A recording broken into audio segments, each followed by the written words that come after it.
오늘 연세대 수시논술이 있었고요. 선생님이 직접 예, 다녀왔어요.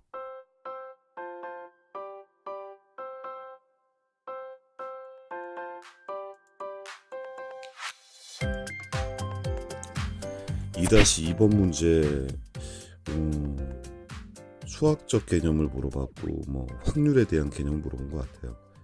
나도 선생님도 확률에 대해서 까마득히 배운 지가 오래돼서 근데 직관적으로 생각을 해보면 5분의 1이냐 5분의 4냐 이건데 그 이유도 써줘야지.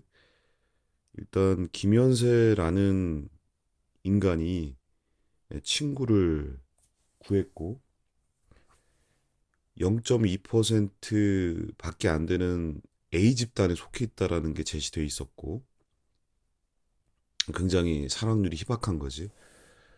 그 속에서 어, 이 김연세라는 사람이 직접 구한다라는 쪽에 속할 확률, 그런 사람이 확률을 구하라는 건데 그 A 집단을 보면 일단은 5분의 1, 5분의 4 둘 중에 하나예요. 그 대답을 써낸 학생들이 많았을 것 같은데 선생님이 생각할 때는 둘 다 고려를 해야 돼요. 아까 2-1번 문제에서도 말했지만 이 두 가지 경우가 다 가능하거든.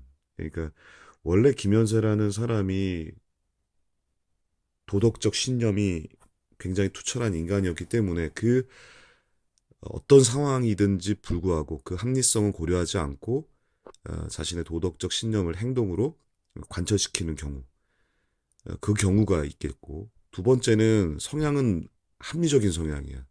거꾸로 얘기하면 양분법으로 따지자면 비도덕적인 사람이야. 옳지는 않은데 그럴 수 있겠지. 굉장히 합리성이 강해. 어, 자기 이익을 중시하는 사람이라는 거야.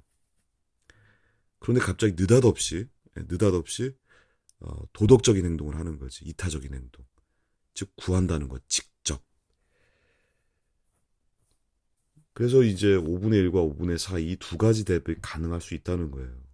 이게 그래서 정답이 나오지 않은 상태에서의 해설이라서 선생님도 확신할 수는 없지만 이 두 가지 상황이 가능하다. 왜?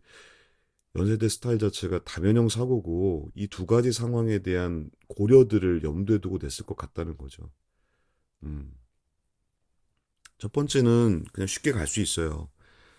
도덕적이다라고 했을 때 그 선택이 일치했고 그 경우에 대한 뒤에 사례 평가, 시의원들에 대한 평가는 당연히 긍정적일 수밖에 없고 지지하겠죠. 그죠? 어, 그리고 테러리스트에 대한 평가는 당연히 도덕적 인간의 관점에서 합리적인, 이기적인 인간인 비판의 여지가 있다.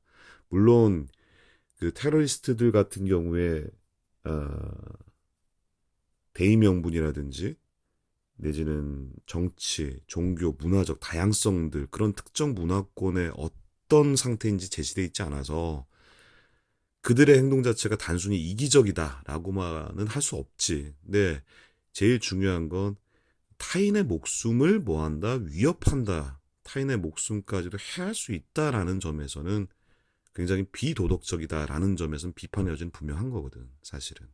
음.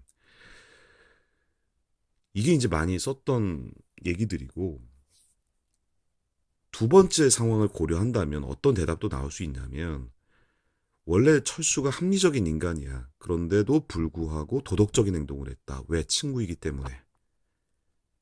친구.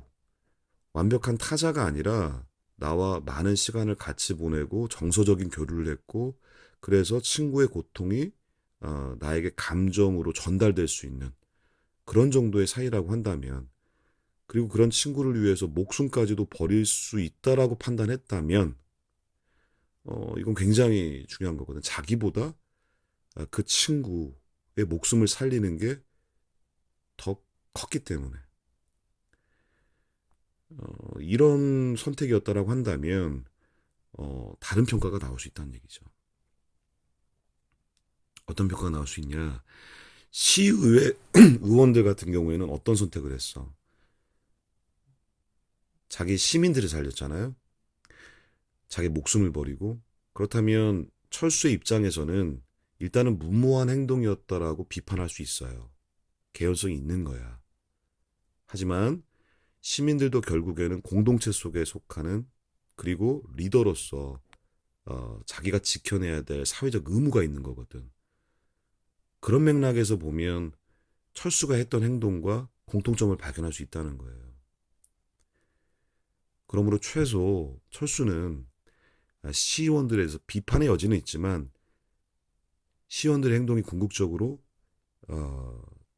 자신의 시민,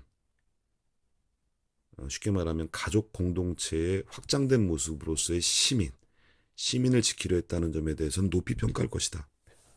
그리고 옹호할 것이다. 라는 관점이 성립하는 거죠.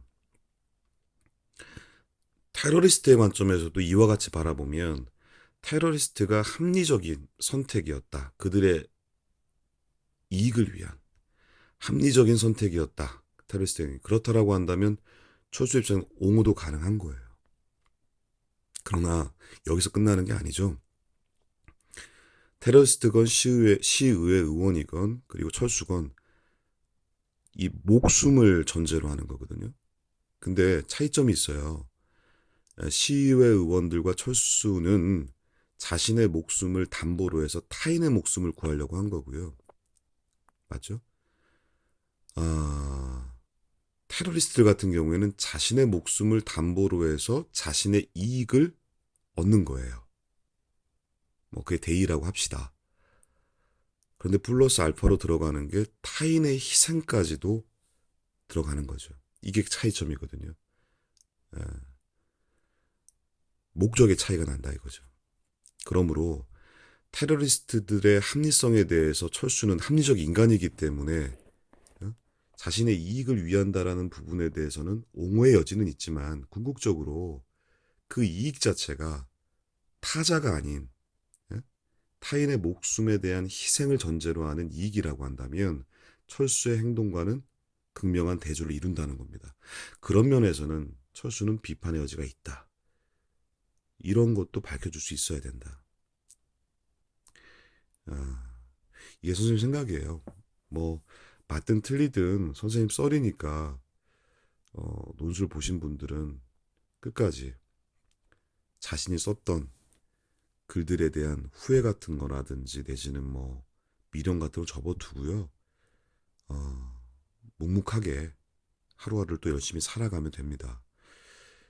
연세대 끝나고 선생님이 이제 정말 오랜만에 간 학교였어요. 근데 돌아오면서 이렇게 불빛들 보고 옛날 생각도 나고 그러더라고요.